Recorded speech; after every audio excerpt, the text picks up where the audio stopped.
الرجالة بيهتموا بالقوة والإنجازات، ده اللي قاله جون جراي في كتاب الرجال من المريخ والنساء من الزهرة. الرجالة قعدتهم مع بعض كلها ولا أسخف. والله فرنسا بتلعب مع الأرجنتين، البي ام أسرع من الفولفو، السامسونج أحسن من الآيفون، أنا لعبت تمرينة ميسي ذات نفسه ما لعبهاش قبل كده. كل كلامهم عن الإنجازات ومين كسب ومين خسر، ويلا نعلي على بعض.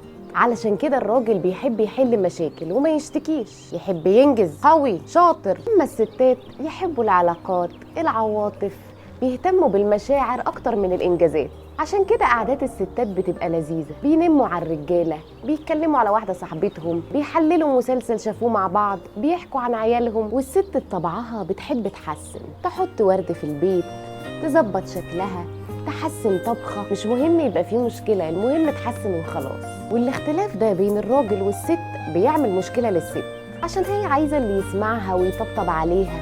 مش لازم يا اخي تقاطعها في نص احزانها وتقول لها انا لقيت الحل. انما الراجل من وجهة نظره، ما خلاص يا ستي حلناها، ده انت اوفر. انما الراجل مش عايز الست تتكلم، هو لو عليه عايز يقعد لوحده في البابل بتاعته يفكر في مشكلته ومحدش يكلمه. اما هي عايزة تجود وتحسن وتظبط، انما هو مش شايفها، مركز في المشكلة. في الجزء الثالث هنكمل الاختلاف بين الراجل والست. صباح الفل، انا فيروز يسري ودي حكاية قبل اليوم.